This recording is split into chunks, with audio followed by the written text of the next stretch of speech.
প্রথমে বলে নেই এবং স্বীকার করে নেই, ব্যর্থভাবে এটা বলা যায় যে আওয়ামী লীগ সরকার বিদায় হোক, আওয়ামী লীগ সরকারের চেঞ্জ আসুক। দেশে অনেক মানুষ চেয়েছে, আওয়ামী লীগের অনেক মানুষ চেয়েছে যে সরকারটাকে একটা পরিবর্তন দরকার।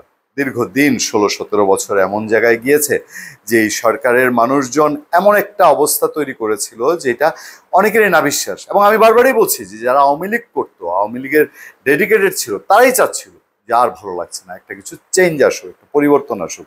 সব দানব হয়ে উঠছিল আশেপাশে, এবং আশেপাশে বলতে কি একেবারে প্রত্যন্ত এলাকার ওয়ার্ড পর্যায়েও আওয়ামী লীগ সিল দিয়ে, ওই যে একটা কথা বলেছি না এর আগে, যে আমার চোখে একজন আওয়ামী লীগের নেত্রীর তার একটা পোস্ট করেছিল, বলছিল যে যারা আওয়ামী লীগের রূপ ধারণ করেছিল, আওয়ামী লীগের লেবাস ধারণ করেছিল, তারা এখন ভালো আছে, তারা আবারও লেবাস বদল করেছে বা অরিজিনাল রূপটা বাইরে নিয়ে এসছে।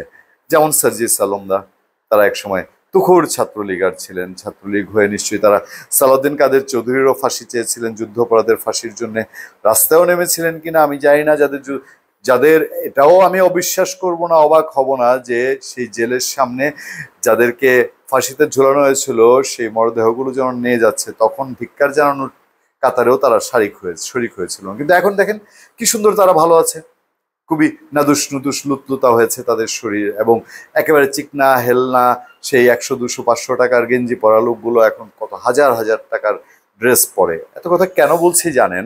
এমন একটা আফসোস এবং দুঃখের সময় বাংলাদেশে, যখন বাংলাদেশে মুক্তিযোদ্ধাদের গলায় জুতার মালা পরানো হয়, কুমিল্লায় পরানো হয়েছে না, যখন বাংলাদেশের শিক্ষকদের পদে পদে বিভিন্ন জায়গায় হেনস্থা করা হয়, যখন মুক্তিযুদ্ধের জেলা প্রশাসকের সরকারি ভাস্কর্যগুলো নাটোরে বা বিভিন্ন জায়গায় ভেঙে ফেলা হয়, যেখানে মুক্তিযুদ্ধের অন্যতম একটা স্মারক বাসভবন ধানমন্ডি 32 ভেঙে ফেলা হয়, সেই সময়ে স্বাধীনতা বিরোধী মানুষজন মেটিকুলাস একটা ডিজাইনে সেই আওয়ামী লীগকে বিদায় করে নিজেরা আওয়ামী লীগের চেয়ে বড় বা বড় মহিরহ বড় ফেসিবাদ হয়ে উঠছে কিনা সেই কথা যখন বিএনপির মতো দলের, যারা আওয়ামী লীগ দিয়ে সবচেয়ে বেশি সাফারার, সেই দলের নীতি নির্ধারক পর্যায়ের স্থায়ী কমিটির সদস্য মির্জা আব্বাস বলছে যে আওয়ামী লীগের চেয়েও বড় খারাপ ক্ষতি করছে, বড় বেশি করছে, তখন এই প্রশ্ন উঠতেই পারে যে সেই মেটিকুলাস ডিজাইন যেটা, সেই ডিজাইনটা করে আপনার আমার সন্তানকে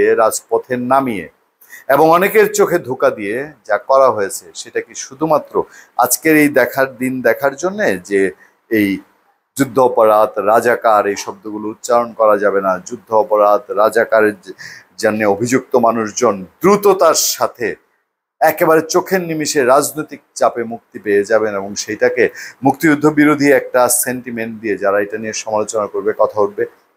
উচ্চ আদালত রায় দিয়েছে, দেখেন কিভাবে হয়েছে, খুব দ্রুততার সাথে।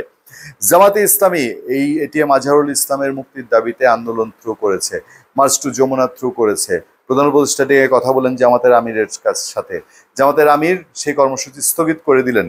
তারপর নিমিষে একের পর এক জামাত বলে যাচ্ছে, হ্যাঁ এই সরকারের 6 মাস 7 মাস চলে গেছে, এটিএম আজহার মুক্তি পাচ্ছে না, এটা খুবই দুঃখের বিষয়। সেই সিচুয়েশনে গিয়ে এটিএম আজহারুল ইসলাম খুব দ্রুততার সাথে মুক্তি পেলেন। আমার সামনে একটা খবর আছে, 14 গ্রামে বীর মুক্তিযোদ্ধার বাড়িতে হামলা, ভাঙচুরের পর অগ্নিসংযোগ। যেটা এই খবর যেন এখন অনেকটা আমাদের গা শোয়ার মতন। দৈনিক প্রথম আলোই বলছে, কি বলছে, কুমিল্লার 14 গ্রামে এক বীর মুক্তিযোদ্ধার বাড়িতে হামলা, ভাঙচুরের পর অগ্নিসংযোগ করেছে দুর্বৃত্তরা। এতে একতলা ভবনের 4টি কক্ষের আবাস সহ বা আসবাবপত্র সহ মালামাল পুড়ে গেছে। মঙ্গলবার গভীর রাতে উপজেলার গুণবতী ইউনিয়নের দক্ষিণ শ্রীপুর গ্রামে বীর মুক্তিযোদ্ধা আলী হোসেনের বাড়িতে এই হামলার ঘটনা ঘটে। আলী হোসেন গুণবতী ইউনিয়ন পরিষদের সাবেক চেয়ারম্যান, তার স্ত্রী রাশেদা আক্তার কুমিল্লা জেলা মহিলা আওয়ামী লীগের সাবেক সহসভাপতি এবং উপজেলা পরিষদের সাবেক মহিলা ভাইস চেয়ারম্যান, রাশেদার ছোট ভাই মুজিবুর রহমান মঞ্জু এবি পার্টির চেয়ারম্যান। মানে যে বীর মুক্তিযোদ্ধার বাড়ি ভাঙা হয়েছে তার শালা, তিনি হচ্ছেন এবি পার্টির চেয়ারম্যান মুজিবুর রহমান মঞ্জু। এই সময়ে মুজিবুর রহমান মঞ্জু এবি পার্টির চেয়ারম্যান, তিনি শেখ হাসিনা বিরোধী আন্দোলনে খুবই ভূমিকা রেখেছেন, এবং ফেসিবাদ বিরোধী আন্দোলন বলে যা করা হয়েছে সেখানে তিনি ভূমিকা রেখেছেন। স্থানীয় লোকজনের সঙ্গে কথা বলে জানা যায়, আলী হোসেন দীর্ঘদিন ধরে পরিবার নিয়ে কুমিল্লা শহরে বসবাস করেন। জামশেদ আলম নামের এক ব্যক্তি বাড়িটি দেখভাল করেন। জামশেদ তার 3 শিশু সহ স্ত্রীকে নিয়ে এই বাড়িতে থাকেন, কেয়ারটেকার। মঙ্গলবার দিবাগত রাতে 1:30টার পর দুর্বৃত্তরা বাড়িটির দরজা জানালা ভাঙচুর চালাতে থাকে। দুর্বৃত্ত বলতে আপনারা বুঝেন কারা কি করেছে। গেল এই সাবজেক্টই গেল। দেখেন এই যখন দেশের সিচুয়েশন, মুক্তিযুদ্ধের জন্য উপরে এই হামলা, সে সময় একটা খবর আপনারা জানেন যে এই বৈষম্য বিরোধী আন্দোলনে বুক পেতে নেমে যাওয়া এবং বাংলাদেশে গানের মাধ্যমে একটা আন্দোলনকে সচেতন করার জন্য যিনি একটা ভূমিকা রেখেছেন, শিল্পী শায়ান, তার একটা নিউজ আপনারা সবাই দেখেছেন। কি বলছে তিনি? আমি কখনোই এনসিপি কে সমর্থন করব না। সঙ্গীত শিল্পী শায়ান কেন বলছেন? বলছেন এই জায়গায় এসে যে আমি কখনোই এনসিপি কে সমর্থন করব না বলে মন্তব্য করেছেন সঙ্গীত শিল্পী ফারজানা ওয়াহিদ শায়ান। সোশ্যাল মিডিয়ায় তিনি ফেসবুক একটা পোস্ট দিয়ে এটা জানিয়েছেন। পোস্টে তিনি বলেন, জামাতের সঙ্গে হাত মিলিয়ে কোলাকুলি করে ভোটের রাজনীতি করতে গিয়ে এই দেশে কিছুদিন আগেই একটা বড় দলের ত্রাহি মধুসূদন দশা হয়েছিল। আওয়ামী এমন নতুন ধারাবাহিক গুরুতর পাপকর্ম করেছে দেশের মানুষের বিপক্ষে যে সেই দলের গুরু পাপকে ভুলিয়ে দিয়েছে প্রায়, মানে আওয়ামী লীগের গুরু পাপকে ভুলিয়ে দিয়েছে। নতুন দল এনসিপির সার্জিস হাসনাতরা প্রথম থেকেই তাদের রাজনীতি পরিষ্কার করে দিয়েছে। ধন্যবাদ। সেই হিসাবে দেশের মানুষের, আমাদের মতো সাধারণ মানুষের অনেক সুবিধা হলো।